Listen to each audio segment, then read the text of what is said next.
And in the top left-hand corner of the map, Entombed Valley, we have our blue Zerg player from SlayerS, their new representative, trying to get things out to a 3-1 lead for them. It is CoCa. And his opponent in the bottom right-hand corner, winner of the last game, trying to tie things up for NSHoSeo, our green Terran player, SCULP. SCULP. I wonder where he got that name. I actually don't know. Neither do I. But you know what? Kind of curious. Taking a win against a very good player in another team league. So this guy's really showing up. Well, I mean, like I said, sort of, before that game, he is a really talented player. I mean, back when I was in Korea doing the GSTL over there, I remember SCULP's games as always being pretty good. You know, I thought of him as a strong player on their team. And I believe he even got an all-kill, if I remember right. I can't remember who he got it against, but I'm distinctly remembering that he did get an all-kill in the GSL Team League at some point last year. Interesting. Yeah. Well, I'm not actually sure on that, but I think it might have been against Zenex, actually. Oh, really? It's, okay. I guess still so many of those. It's hard to remember. But I think it was, yeah, I think it was. I'm pretty sure he got it against Zenex, but I know he got an all-kill at some point. And it looks like SCULP is going to go ahead and place his barracks down outside of his main. It's still inside of his natural, but the bases here are obviously very oddly shaped, so it's pretty well hidden. It's going to have to be specifically scouted, and it's really just going to kind of throw CoCa off more than anything else. Yeah.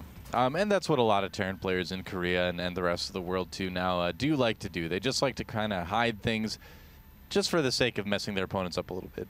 In this case, CoCa, you know, may respond by making a few more Zerglings than he would normally make, you know, just for scouting purposes and things like that. You're not really going to make Zerglings to defend until you know for a fact you're going to have to worry about some aggression. But he may just want to have a few out there looking around on the map earlier on, and that's going to cost him a couple drones.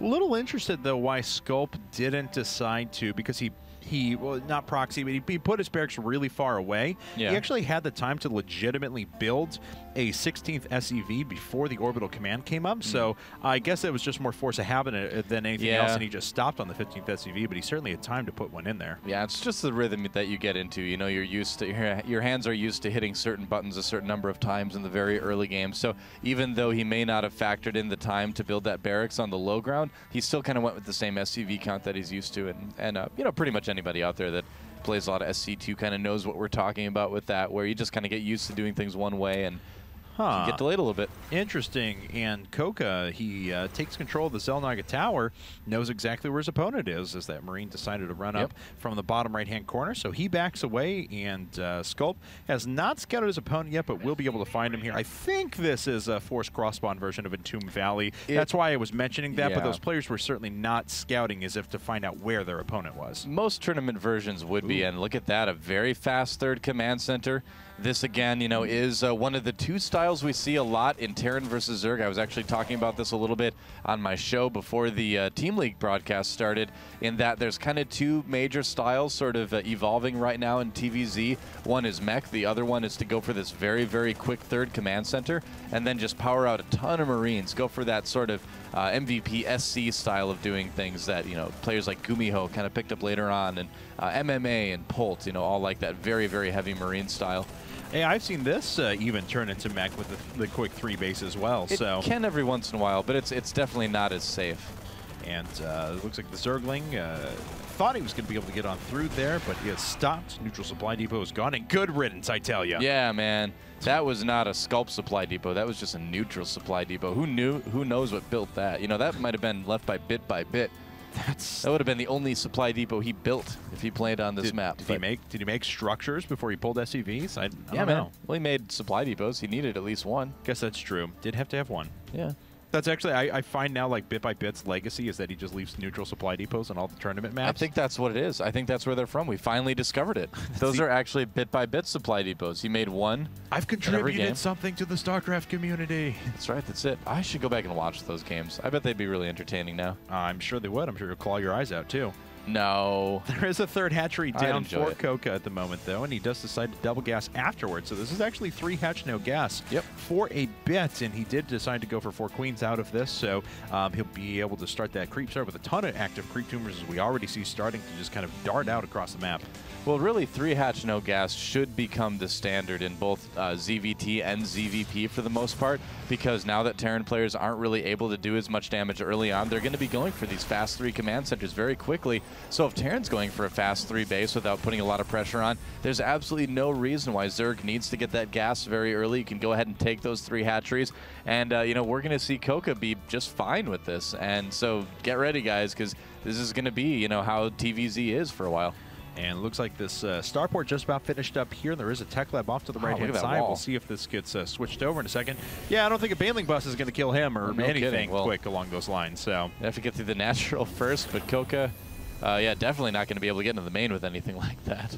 Yeah, so we'll see what Sculp decides to do. He has enough gas for a cloak here, but actually invests in both 1/1s here. So this is that very, very greedy style that we've seen. He's only made a couple of Hellions here. They are darting out across the map, picking off a couple of Zerglings, but man, I gotta say, this is very greedy out of him, and I like it. Yeah, well, I mean, going for Cloak Banshees as well just helps so much. I mean, Cloak Banshees plus Hellions is really the way for Terran to do damage to Zerg early on in the game. I gotta say, though, I haven't seen it as much with this fast third command center. Usually this is something that you see if the Terran's going to play a little bit less of an economic style and just a little bit more of an aggressive style overall, or maybe even go into mech. But we'll have to see how it works out for him. He's getting in there and killing some drones now. That's not bad. Wow. Oh, wow, getting a lot of drones. Yeah, this has actually been really good for him. So he's done the economic damage because his opponent was preparing for anti-air. Now, the Queens are certainly very, very good against most units, so they'll be useful against the Hellions as well. But still, pretty good job there. Eight workers. I think he killed 1 drone earlier on, so 7 workers for 4 Hellions and was able to deny mining for a while. Not a bad trade. Yeah, it could have been a little bit better, I guess, but, you know, he'll take it. Nothing wrong with that right now. And what I was going to say about Banshee Hellion is that it presents a really nice situation for Terran, because if you do something like make a Raven along with it, per se, you can go ahead and take out creep tumors, you can harass Queens with Banshees plus Hellions, you can do all the damage that you can't do anymore with just Hellions.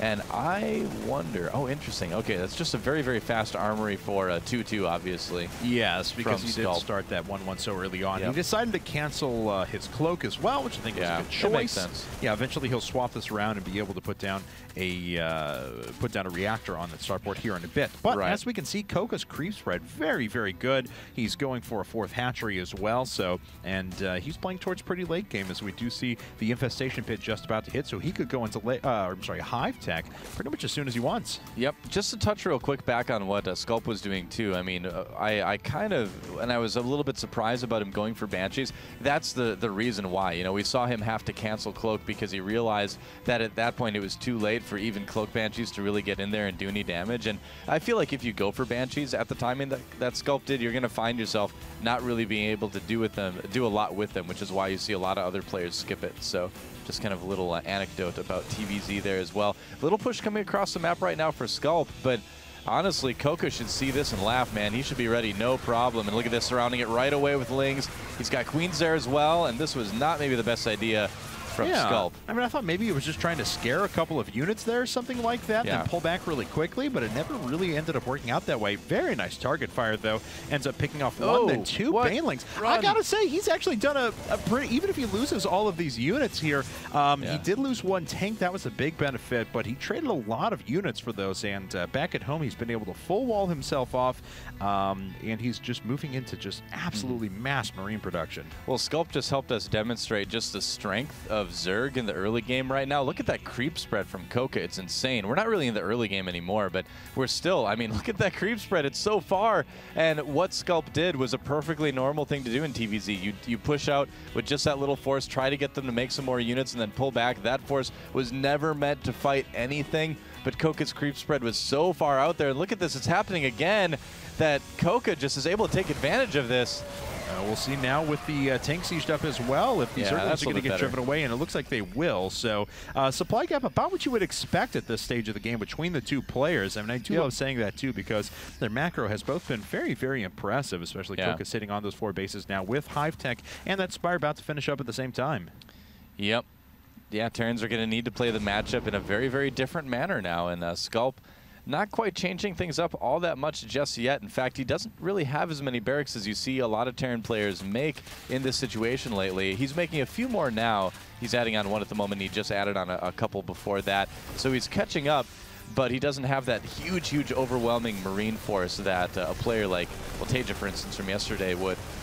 Yeah, and it looks like he was going to pick off quite a few creep tumors there. Yeah. But the Infestor is actually getting a little bit far forward there. Not trapping that many units with a fungal growth, so not the worst trade for Sculp. And he does pull back with minimal losses there, but does stunt the creep spread quite a bit in one direction. But CoCa just has so many active creep tumors in every other conceivable direction. Yeah, he's going to be able to continue to spread creep no problem. And even with those creep tumors dying, there's so many queens out on the map right now with energy that they can just put down more replacement creep tumors pretty easily. There's a little bit of aggression there, a little bit of a drop up at the top middle base, but didn't really do a whole lot. Again, you know, that creep spread is going to let CoCa reinforce and kind of defend things like this so easily. Sculp, I gotta say, he's might be in a bit of a tricky situation. He's got a strong army, but he has to move in plain sight of his opponent wherever he goes, really, at this point. It looks like we're going to have a bit of a circling counterattack here, we catching are off some reinforcements or something along those lines. Oh, it looks like Sculp is able to pick up on it. Oh, just raises those supply depots just in time. So very nice reaction, and CoCa has to run away. Yeah, no kidding. Great reaction time from Sculp, actually, not letting that get in there. Infestors kind of off by themselves, fungling some Marines, finishing them off a little bit, and the supply is dead even for both of these players here. Like I said, Sculp definitely has a strong army. 3-3 is on the way, but it becomes very, very difficult to get a good position against your opponent when they can see literally everywhere you are, except for, you know, now he's starting to clear that away, but up to that point, CoCa had a pretty good spot over him. He's being very diligent where he can in terms of denying that creep spread. So Sculp is still doing the right thing. CoCa should be able to circle back with those active creep tumors, though, and fill that back in if he wants. But it looks like Sculp's going to run up to the front here. Picks off a couple of Banelings, but then a few more do connect, and most of those Marines do get cleaned up. Once again, supply still dead even, but of course we see 4 Broodlords morphing in. 2 more starports getting put down, though, for our NSHoSeo Terran. So the question is, you know, will CoCa just go for it as soon as he get the Broodlords, or will he decide to wait until he has a little bit more gas saved up? At this point in the game, even if you do max out against Terran and you have that army composition ready to go, it's usually safest to kind of wait until you have a little bit of a bank built up, just so that you can use that Zerg power of remaxing from all the larvae. And yeah, CoCa thinking about it, moving in with the Broodlords to siege just a little bit, and here we go.